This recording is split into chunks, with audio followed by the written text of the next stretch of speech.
your brain, you're in the nerds domain. Come on in, it's about to begin. Hi everybody, I'm Matt. I'm Jestin. I'm Shirley. Welcome to the Nerds Domain podcast. In this episode, we're doing Nerds Domain on the Criterion Collection, and we've watched Lord of the Flies. In these episodes, we take a look at the movie we've chosen from the Criterion Collection and review it. So, what is the Criterion Collection? The Criterion Collection is a continuing series of important classics and contemporary films on home video. Our edition often features restored film transfer, commentary track, and other supplemental features that the company pioneered when it released its first Laserdiscs, Citizen Kane and King Kong, at the end of 1984. Ever since, Criterion has been working closely with filmmakers and scholars to ensure that each film is presented as its maker would want it seen and published in an edition that will deepen the viewer's understanding and appreciation of the art of cinema. So, Lord of the Flies. Let's get the basics out there. Shipwrecked on an island, the castaway boys eventually revert to savagery despite the few rational kids' attempts to prevent that. It's directed by Peter Brook and adapted from a novel by William Golding. This is the 1963 version. So, what'd you guys think? I enjoyed it. It's not as good as the book, but it's pretty close. So you've read the book? Yeah. Okay. Shirley, what'd you think? I haven't read the book. I don't know. I just wasn't into it. Oh, really? It just wasn't. You didn't care for the movie? No, I think it's a boys' flick. Really? Yeah. Is that because there were no girls in it, or? No, I just think I guess that would be the reason why, because there wasn't really anything for me to relate to except for the human condition, which, it was kind of interesting that, you always get this group of people together and, one chooses one path and another group chooses another, and then all of a sudden they all turn into followers. But I just, with...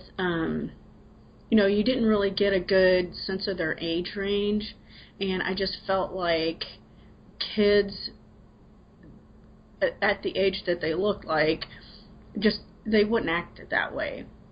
Like, one boy couldn't or shouldn't be able to influence, as many boys that were there to turn them into murderers, essentially. Well, see, he didn't really turn them all into murderers.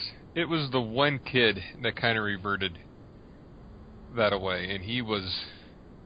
That's where it goes away from the book a little bit. There was one kid who was a little bit more savage than the rest of them. Ralph, I think his name is. The one who drops the book on Piggy.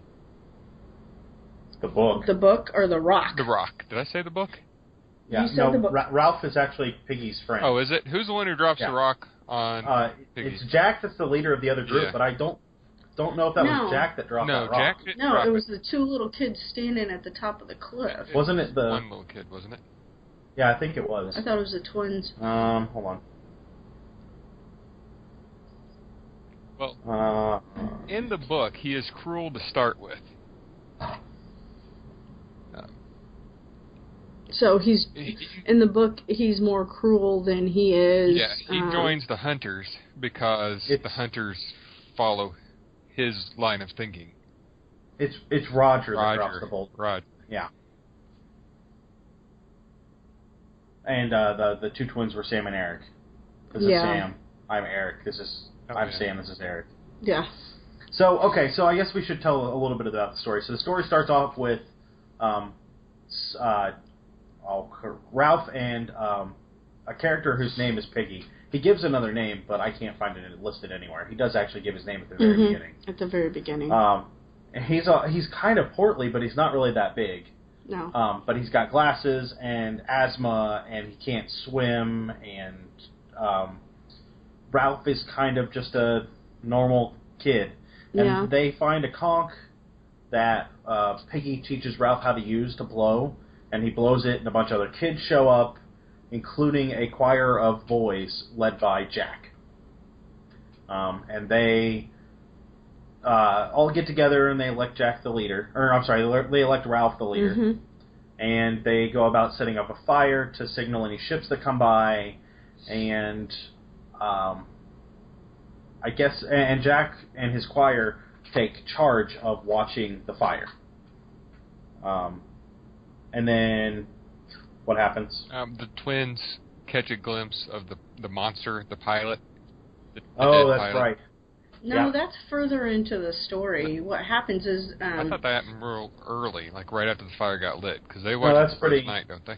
That's pretty late. Is it? It's further into Yeah. the story because Jack starts getting restless, and he's like, we must go hunt, and he seems really bloodthirsty, for a kid that looked either preteen or not even very much into his teen years. And then they let the fire go out because all of the hunter group decides to go hunt this pig, and Ralph sees a plane, and then he scrambles up to the top of the hill because the fire is supposed to be lit so people will be able to see them, and the fire's out. So he and Jack have an argument. Yeah. This is where they first that's really first subjugate Piggy and steal his glasses to make the fire the first time. And he kind of hands them over the first time, and the second time they just take them to make the fire, and it just goes downhill from there. Yeah. Jack's group seems to get more bloodthirsty and savage, and Ralph tries to be the voice of reason. Mm-hmm. And eventually, something happens. There's a beast that is really just a fighter pilot in all of his gear. Yeah. And they know that there's a beast on the island. They think it might be a giant snake or something. Yeah, in the beginning, the little kid said that he saw it at nighttime in the water, that it came up on the beach, and then it went back into the water. So that's how the story of the beast. And then Jack kind of proliferated that by keeping it going, and they found the boars after that, the wild hogs, and then, Jack kept saying, there's a beast, and he kind of played on all of the boys' fears and convinced them that there was some horrible beast out there that was going to, kill them or hurt them in some way. And they, at one point, they're arguing, well, we've looked all over this island and there's no beast, and Jack was like, well, yes, there's a beast. There's one place that we haven't looked, which was where the cave and the rocks were. So they decide to go ahead and go explore that part of the island. And that's when, all of them kind of crest over that hill, and the wind caught the parachute of the fighter pilot, and it kept turning the fighter pilot's head and making it look like he was getting up. So all the kids thought that was the beast, so it kind of validated Jack. And then they go back, and Jack tries to get them to denounce Ralph as their leader. Right. And in doing so, Jack gets very little support. So him and Roger and another one of the choir leave, but then slowly lure the rest of the party away with cooked pig, because I guess there's pigs on the island. Right. And then eventually they start, and I say eventually, this is all pretty quick in the movie, but it gives a feeling that it's over time, and eventually they start giving sacrifices to the beast. Right, the heads of the wild pigs. Yeah. That's another... When the kid goes up and gets transfixed of staring at the pig's head, I didn't really like that scene in the movie. It seemed to have focused too long on it. And that's another part where it deviates from the book. In the book, the kid has a vision, a hallucination, that the pig starts talking. The head does? The pig head, when the kid found the pig head right before he found the pilot, that pig head had all the flies on it. That's the Lord of the Flies. Yeah. And in the book, I'm looking at the Wikipedia now, it says that in the book that he has a vision where the pig's head talks to him. Yeah. Yeah. Because it's suggested that he's epileptic, so epileptics have these kind of visions sometimes. Wow. Yeah, and it tells him that there's no monster. Right. Oh. Well, that's kind of interesting. So, seeing how the movie played out, how far does it differentiate from the book? That's about it. To be honest, I had completely forgotten that kid... We can spoil these things, right? It's an old movie. Yeah. I completely forgot that kid died. 800 years old. Really so Simon talks to this pighead, and then goes farther into the island and finds the pilot and realizes it's just a pilot, and goes to find the rest of the group, and when he shows up, they're in the middle of some ritualistic dance, and they see him thinking he's the beast in the darkness and attack him and beat him to death. Yeah. And that's kind of, that's how Simon dies. Yeah. And at that point, everything starts to go really bad. The group that Jack is leading are acting like savages, and they've been stealing fire and they've been stealing food from Ralph's group, which Ralph's group is willing to let them do. They don't really seem all that upset about it. No. But Jack just keeps pushing and pushing, and eventually his friend Simon, or not his friend Simon, or Jack's friend Roger, so the savages come and steal Piggy's glasses again. Yeah, because they need to make a fire. And Ralph and Piggy and Sam and Eric go to get them back, and when they go to get them back, while Ralph is trying to convince Jack to hand them over, Simon pushes this giant boulder over from the very top of the mountain and kills Piggy. Not Simon. Yeah, that's... I'm sorry, you're right. That's Roger. Yeah. All the kids look the same. And it crushes Piggy, and his body washes out into the ocean. And so Jack... Even at that point in time, I don't know how it's notated in the book, but, Jack has this look of surprise on his face. He can't believe that it happened. Yeah. I don't think that at any point in time Jack, or that Jack ever thought that they were being violent. No, Jack is not bad. They killed Simon, but that was on accident. It was horrible. Everybody but it was said that it was on accident, but it just seemed like they kept justifying that's it. They do their actions. They come up with reasons to cope with what happened. Yeah. Right. So they convince themselves that what happened is the other kid's fault. That's why they chase him through the forest and try to kill him. Yeah, so they chased Ralph off. Ralph goes into hiding. Sam and Eric are captured and tortured, which we don't really see any torture. They just seem to switch sides. Yeah, they were very tortured in the book. And then as Jack orders his tribe to begin hunting Ralph, they set fire to the forest. And eventually Ralph runs out onto the ship and runs out on the shore. Yeah, or runs out on the shore and happens to run into an officer from a warship.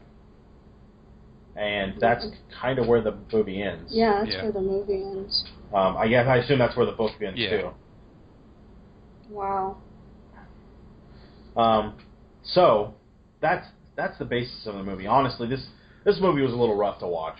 Not just for the subject material, there were some editing issues that I had problems with. I didn't like the start. The intro with the cuts of the pictures seemed to have lasted a touch too long. Yeah, that was a little long. I think they were just trying to convey, because at that time, is this World War I or World War II? It's World War I. It's 2. Is it 2? It's got to be 2. They didn't have pilots. Oh, you're right. It was 2. Okay, so World War II. At that time in England, a lot of the children got sent away to different places. The Lion, the Witch, and the Wardrobe. That's what happened to the kids there. The city started getting bombed, so they sent the children away so they would be safe. And I think even though they may have overdid it, they wanted to convey, where these kids were coming from, and that this is that the story up to why they were on this plane. Okay. Yeah. Well, in the book, it actually starts them being shot down by an enemy plane. They're in a plane being transported being transported to someplace safe, and they get shot down. Oh, okay. I didn't realize they got shot down. I thought they were on a boat. No. Yeah. No, I knew they were on a plane. I didn't know what happened to make the plane go down, though. Okay. Well, the editing itself, beyond that first intro, there were times when it was clear that they were talking on the beach where they were shooting, and there were other times that they overdubbed the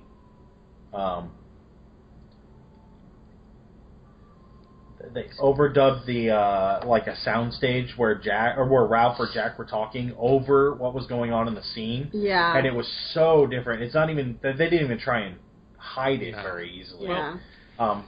And that pulled me out a lot. I know that sounds weird, but that and some of the editing of the scenes together was a little rough. And those two things really pulled me out of the movie and pulled me out of the story that was being told. I feel like, usually when you watch a movie, the purpose of it. Like there's some moral implication or some lesson to come from most movies. You need either on a psychological, emotional level of some sort. And as I was watching this, I just kept thinking, okay, there's going to be some lesson here. There's going to be some lesson here. These kids are going to learn that, this isn't right how you treat other people. And even in certain circumstances, as you grow up, you're not allowed to do this. And I thought that maybe the story would go past the point of the adults showing up, but it didn't. And it just felt like the story was cut off. For me, it felt like the story was cut off, and then there was no moral to the story. There was nothing. The question is did you learn a lesson from the story? Yeah, I don't think it did have one. There's no moral lesson for the characters because they'll get one later, but we don't see that. The question is, did you see the moral of the story?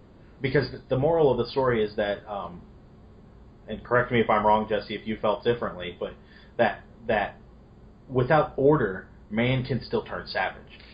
Close. What I got from it was, without laws, society will crumble. Because they start off with the laws, and then once one person starts disobeying them. And you hear Jack early on call for punishment for disobeying the rules, but no one agrees to that. No one wants to take punishment. Right. So part of it is I guess yours is better spoken, Jesse, but that without rules, which is what Piggy represented. He was the most adult-like, the most order-minded, right. and Ralph was kind of with him most of the time, but he also just wanted to have fun too. Right. Piggy didn't understand fun. Right. And so Jack wanted to, go hunt pigs and didn't care about the fire, and slowly brought others under his thoughts because he was feeding them. Right. They were getting food and taken care of. Yeah. And they were having fun. Yeah. But the thing is, you're saying that, without rules and order, chaos will erupt. But if you look at the story, during certain parts, there's a scene where there's a bare-bottom boy bent over a rock, and they're beating him with a cane. That was punishment and Jack enforcing the rules of his tribe. So the rules were being enforced on both sides, just in different ways. Right, but when the rock gets knocked over and kills Piggy, no one gets punished. No, Roger even gets, not necessarily rewarded, but he gets another task. That's where he gets... I think when they were beating, it's when they accidentally killed Simon, right? Yeah. Yeah. They understood that what they did was wrong there, but when Roger kills Piggy, there's no downside for him. Right. So I get what you're saying. There was some sort of order and law there, but it was selective law, not standard law. So, I mean... the moral, I don't think the moral should be about the rules, because there's rules on both sides. It's more of, if I don't know. Because to me, I saw rules on both sides. They were just being enforced differently. So I didn't see what the point of the movie or the lesson, quote unquote, to be learned by the viewer would have been. Okay. All right. Well, from a Criterion Collection standpoint, I researched on why this was actually in the Criterion Collection, or I tried to, and from what I understand is it was about 75% improv. Oh, really? They didn't tell the kids the story. They didn't read the story. They told the kids how to act and what was happening. That makes a little more sense as to why the kids were really quiet at sometimes, and when they did speak, they seemed like they didn't know quite what to. I mean, right. I just chalked it up to erratic. kid acting because I mean, none of the actors were horrible, but some of them had some tough times. A lot of the littler kids that didn't have a lot of speaking parts, they were a little rougher, but the rest of them, they weren't horrible, but they weren't great either. So. Right. Also, apparently, there was a bit of controversy when the director sent a letter to the parents to tell them what the script was about and what the Lord of the Flies was about. He left out the hunting scenes and the death and the murder, and just told them basically it was a bunch of kids on an island. Oh, wow. I think the other thing that the story's about is the group mentality. Because the group doesn't always do what's right, they go along. Once somebody sets them on a course, a lot of people will follow that course, and I think this is an examination of that. Yeah. It's just like the saying: a person can be smart, a group of people are stupid. Yeah. There's a whole lot of. I mean, I guess this is a book and a movie that is very studied. It's something you look at. It has a lot of important points. I guess I would want to read the book now. I've seen this, and the movie is just, for me, it was an hour and a half of watching some kids run around on an island and, break off into their niche. You got the bullies and you got the good kids, and then it just abruptly ends.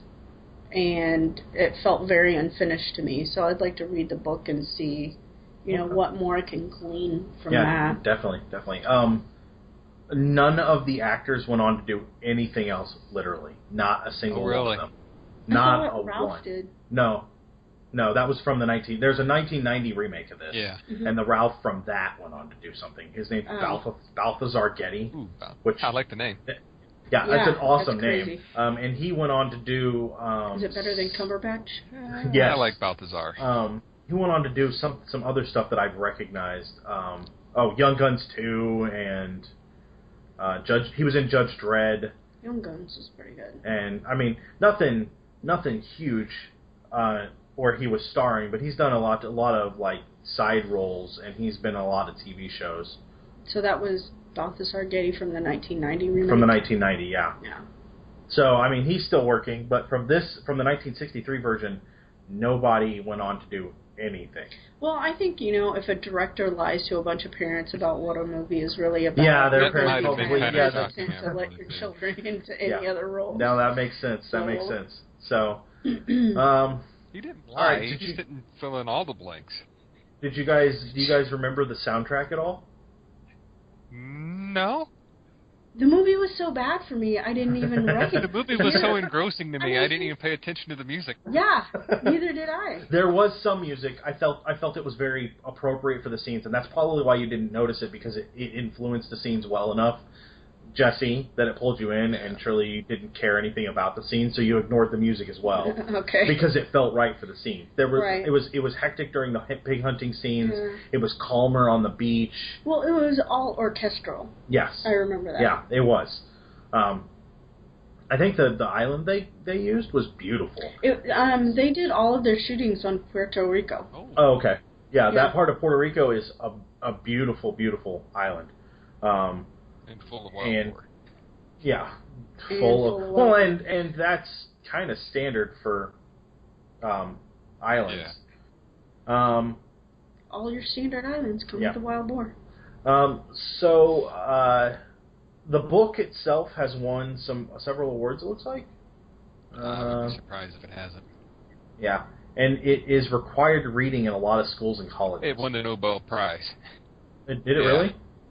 Oh, well, that's an award. I guess, if you want to call a Nobel Prize award. Yeah, no kidding.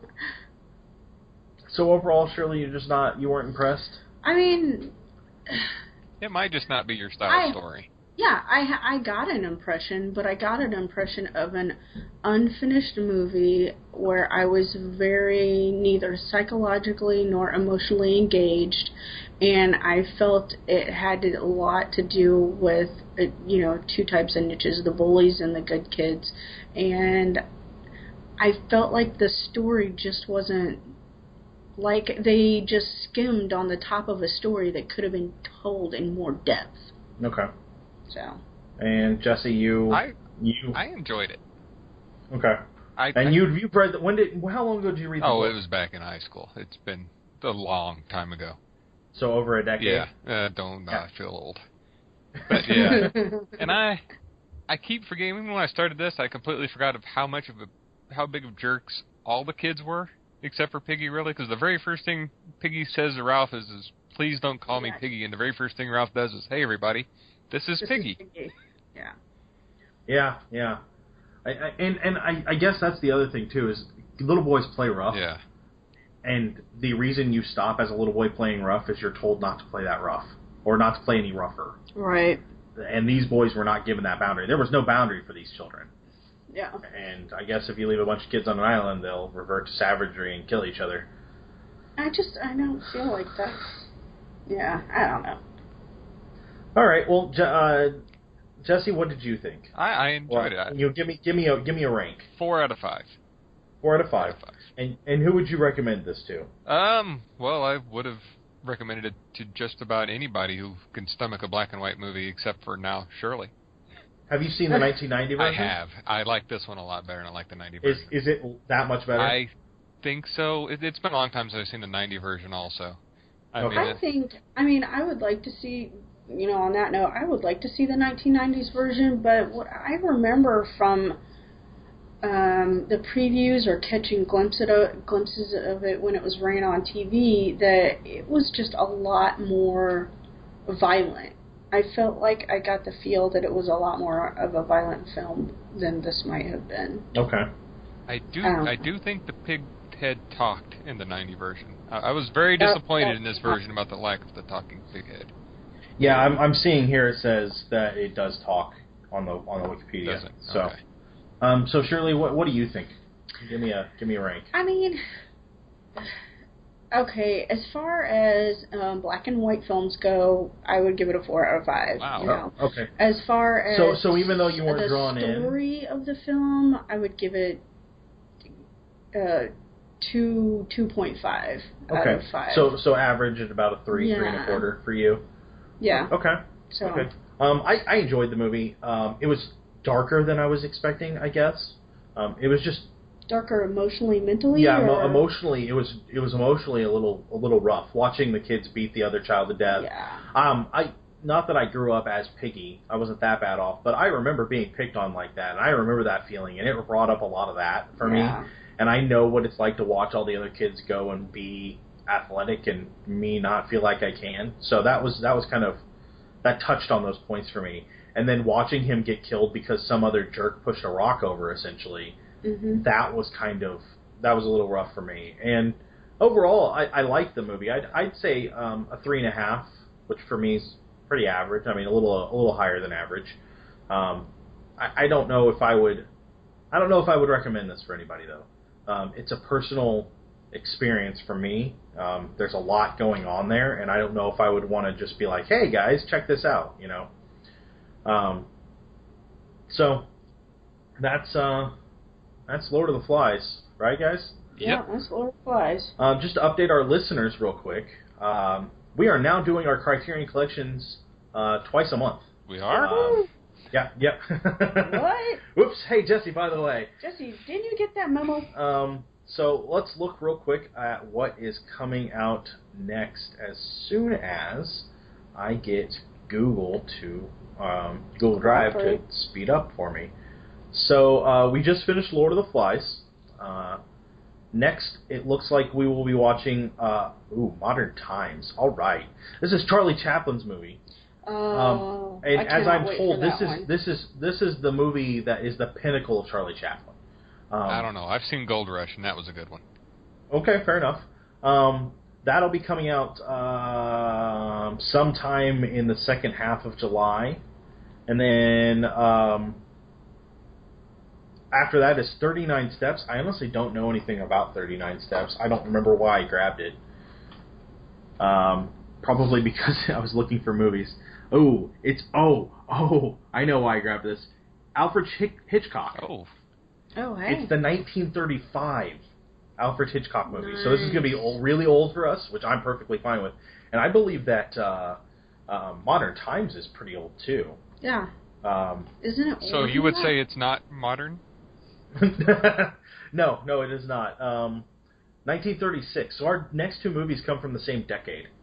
Nice. And then after Modern Times, we're going to watch 1956's Blob. I think it's 1956. Oh, finally, something I've seen before. Okay, I've seen, what was it, the 70s? The 70s the 70s version of the Blob. Yeah. I will tell you what, I had nightmares. It's 1958. Nightmares. I would not go to it has a sequel. Beware the Blob. Great. There's a sequel to that one? I didn't know that. Yeah, I know. Makes me want to go see it. Did you guys see the 1970s version? No. I don't think I've seen the newer one. Yeah, there's a hair salon scene. I would not go get my hair cut for, ever. So it's Modern Times, 39 Steps, The Blob, Stolen Kisses, The Sword of Doom. Ooh. Sword of Doom! Samurai Rebellion, Hidden Fortress, Day of Wrath, and then Rashomon, which I'm told by one of our listeners that it is by far the better of the Akira Kurosawa movies. After we watched Seventh Samurai. No, I added that one because Josh really pushed for it. So we want to thank Josh Shop, who also does our music, for that suggestion. He said that Rashomon is amazing, and I trust him. And since it's on the Criterion Collection, I thought we'd hit it. Nice. Real quick, Jesse, have you watched any movies lately that refer to the Criterion Collection? Because we did. That were what?